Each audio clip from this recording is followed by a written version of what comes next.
Want more? You could win up to 7,000 Rand by following directions in our local clip. Let me follow. Pay attention and we'll pay you. My Way Money Turn. This week on Anela and the Club and 947 Drive with Tando. My Way is a licensed non-life insurer, FSP 33970. Standard rates and T's and C's applied. Full T's and C's at primediaplus.com. On 947, this is EWN.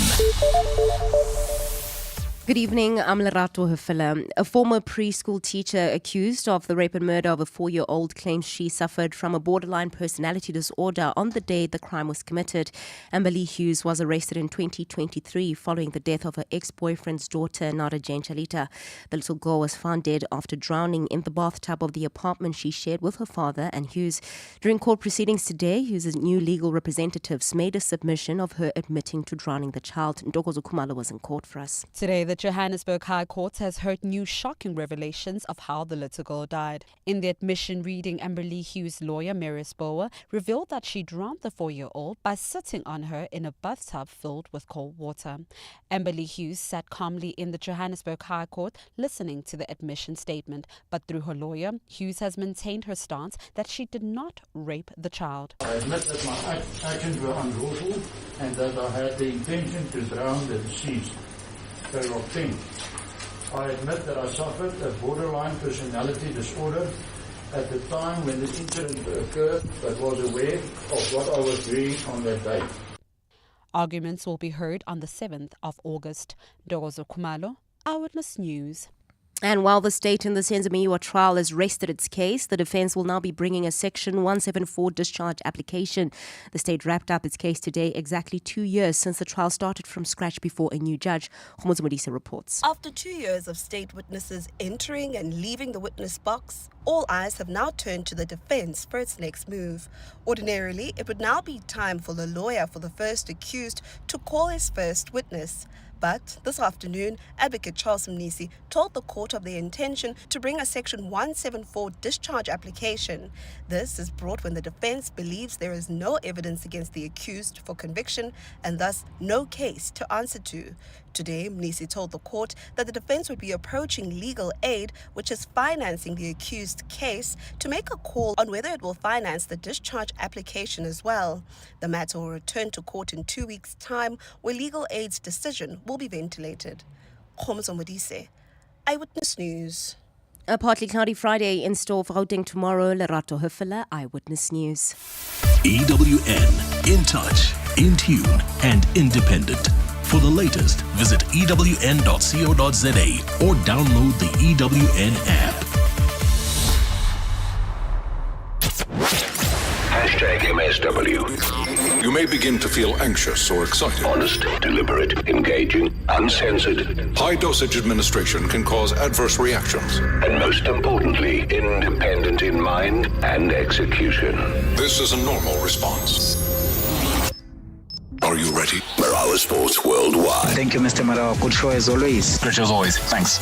Great show as always. Great show as always, Rob. Thank you.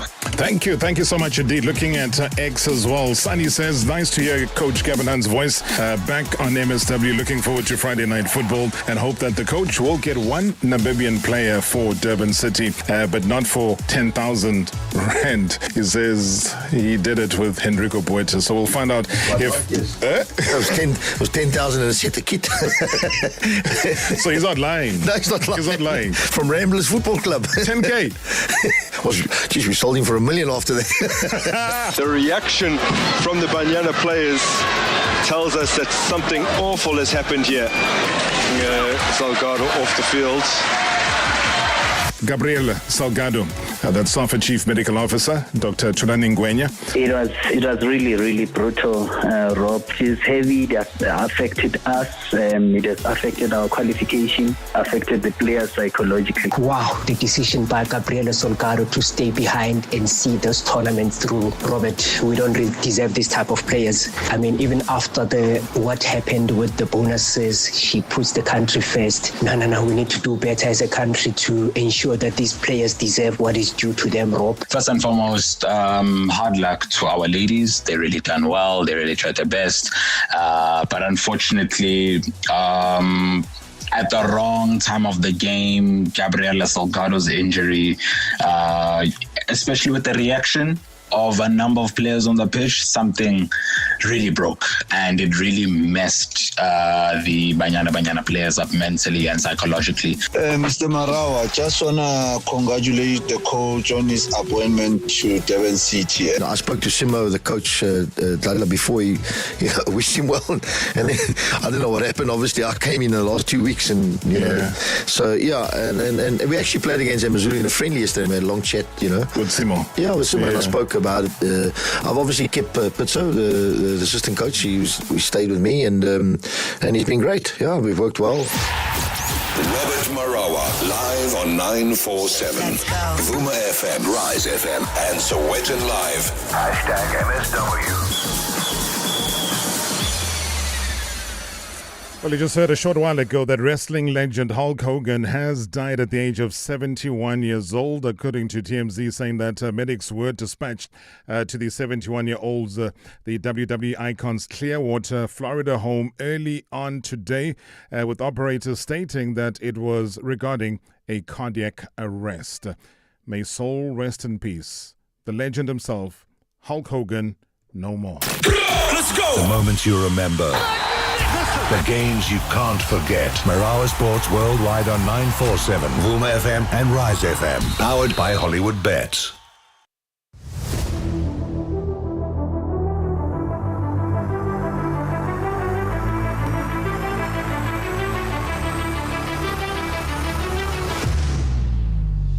I think I've been excited the entire day, guys. I've been as excited the entire day because we've got such a busy show coming up later on. Orlando Pirates players, they're going to be flooding into the studio. They've come back from Spain from preseason. And guess what? Brand new kit that they've launched. We're going to talk about this, that, and the other. But do send us any questions or comments, WhatsApp voice note messages. I was equally excited because I get to speak to one of the greatest ever to play basketball. And that's why I'm saying that tonight we're going to kind of be stepping into the realm of cold-blooded brilliance, where pressure kind of meets precision. You know what I mean? Where one man kind of made the impossible pretty much routine. I mean, he wasn't just a shooter, but an assassin with a jump shot, a master of the moment. And when the clock was gasping in its final seconds, he made magic. Now, from the courts of Connecticut, where he torched college hoops and earned All-America glory, to the NBA spotlight. I mean, where 7 blistering seasons with the Milwaukee Bucks shaped what we know as a pure legend. All-NBA in 2001. Hey? Also feared across the league as one of the deadliest three-point threats to ever lace them up. Now, simply because he had the ball beyond the arc, also the outcome was already written. I mean, he didn't just beat the buzzer, he owned it. So that is why tonight, right here on #MSW, we pay tribute to a cold flame. I mean, a legacy carved in confidence and a career pretty much etched in threes. Now, this is Ray Allen, ladies and gentlemen, and this is basketball history. Ray, what an honor, what a pleasure. Welcome to South Africa. Welcome to MSW. Oh, Robert, thank you for having me. I feel so warm and welcomed by that introduction. I hope I wasn't telling a lie, hey? Not at all. I had to think about that young guy that you were talking about, and I was like, yeah, he did some pretty good things while he was playing basketball. What did you think of that young guy? What did you make of him? What do you make of him today? Well, firstly, I'm so grateful that he did what he did. When you go back and think about me as an 18-year-old or even a 25-year-old, to be able to have the focus when you're young, to be able to, stay locked in and continue to aspire to be a better player, an all-star player, and one of the best ever. It's hard to say that for a lot of young people. So when you're thinking about that, it's not about money. It's not even about success or awards. It's just about that desire to be one of the best ever, to be feared on the court in a good way, because they know that you bring it every single night. And, just thinking about that young guy then and now where I am today, I can sit back and just kind of celebrate him because he put me in such a great position in life. And I'm so happy to be sitting here with you and to being able to talk about it. Now, that young guy kind of earned another great, I know that you say it's not about the awards, but when you're the Naismith Memorial Basketball Hall of Famer, you're a two-time NBA champion. I can go on and say 10-time All-Star. Does he make you even prouder than what you've just described now? Well, there's a source of pride for my family because it's a family name that it instills great pride in my kids, my sisters, my mother, my father, and just all the family that we have. We're a sport-oriented family. All my boys play basketball. Most of us, my siblings, we played basketball growing up. And just to know that it culminated, just from everybody. My dad was a basketball player. My mom played basketball. So just their example, set me on the right path. And so we have an extreme great sense of pride, now my nephews and my nieces that play sports. And we're just so ecstatic to be able to have a family name that's in the Hall of Fame. And everybody had their moments where, they kind of pushed me along, and the support has been tremendous over the course of my life. I mean, you're one of the best three-point shooters in NBA history. That you and I cannot argue about. I mean, did you have a foresight, though, back then that this is where the game was going to evolve, especially around you? Not at all. If you go back to my earlier days playing basketball, I shot the ball well. I was always a good shooter. I love shooting, but what just enticed me so much more about the game is just its creativity, the ability to just react to the moment, and more importantly, be proactive. Push the envelope as much as you could, like be in the best shape you can possibly be, jump as high as you could. I was a slasher going to the basket. Like shooting threes was probably one of the last things that I did that I would say that was a part of my game.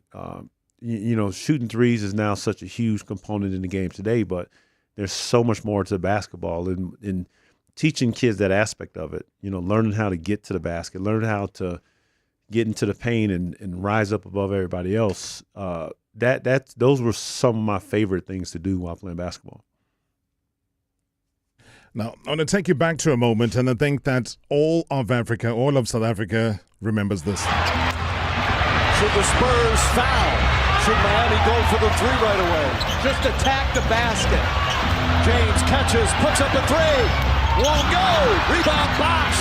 Back out to Allen. His three-pointer. Bang! Tie game with 5 seconds remaining. Spurs do not have a timeout. But the officials are going to review to see if Allen was behind the line. Chris Bosch with the huge offensive rebound. And now instant replay, enormous. And Mike, Tim Duncan out of the game leads to the second shot, and clearly a three-point shot. They confirmed that it was a three, and the Spurs had a chance to talk this over. Sure. I mean, that clutch three-pointer in Game 6 of the 2013 NBA Finals, I mean, that was against San Antonio Spurs, is one of the greatest moments, I believe, that in NBA Finals history. Kind of changed the course of that series. You heard in that commentary, they were going for a review of whether or not it was behind the line, etc.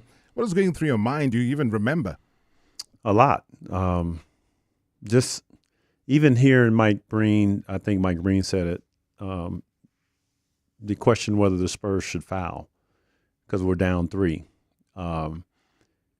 Whenever you play Monday morning quarterback in those situations, people will try to dissect what Coach Popovich did or didn't do.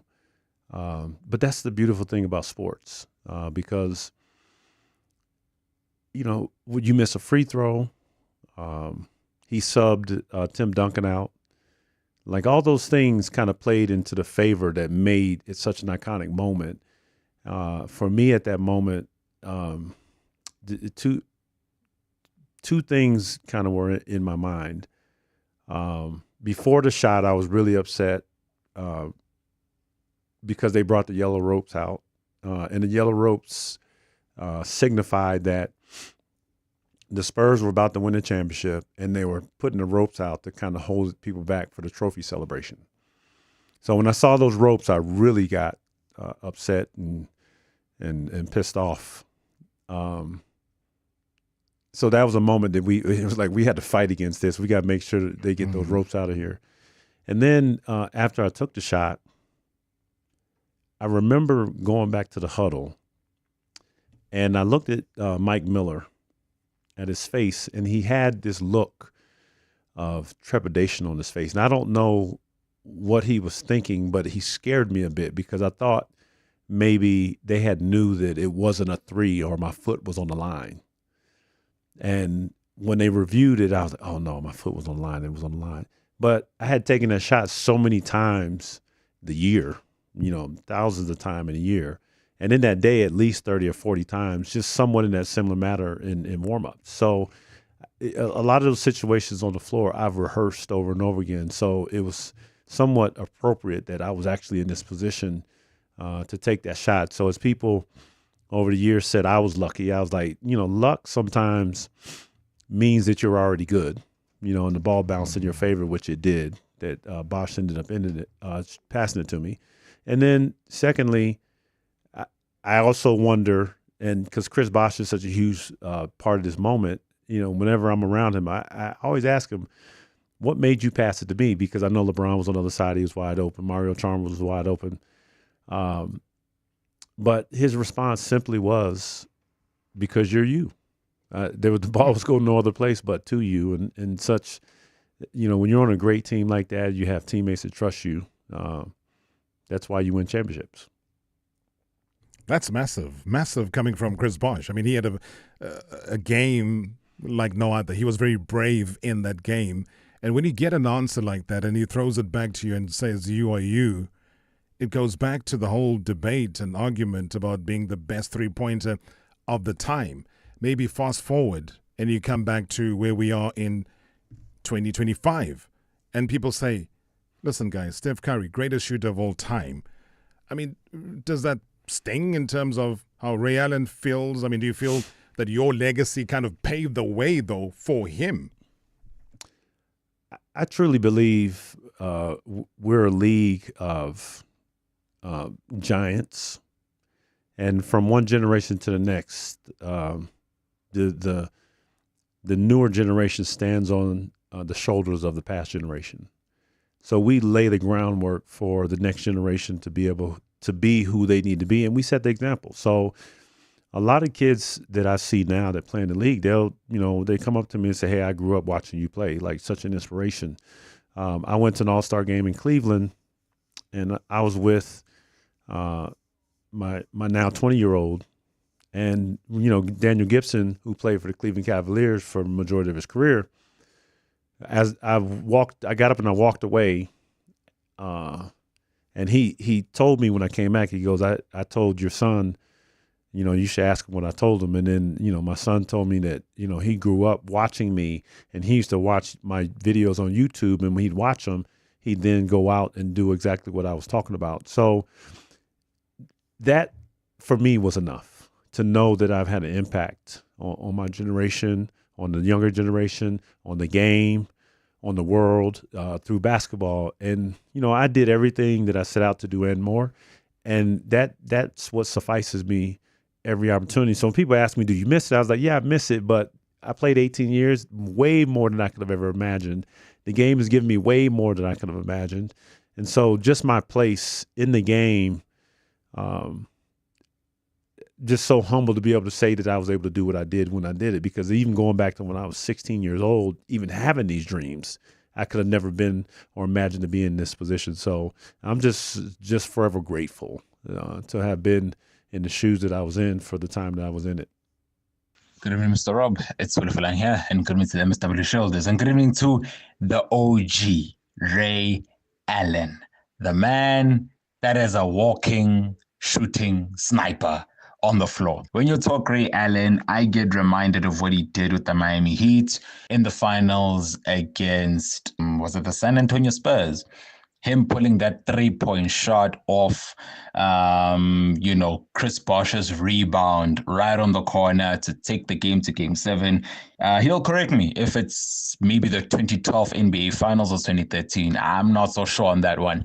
When you look at someone like Steph Curry, who has, changed the game, has made so many people adore shooting again, unlike playing bully ball of yesteryear, you now, as a basketball player, have to have that shooting in your arsenal. Unfair question, but I have to ask, do you think, based on his achievements as a Warrior, as someone that has won 4 NBA championships,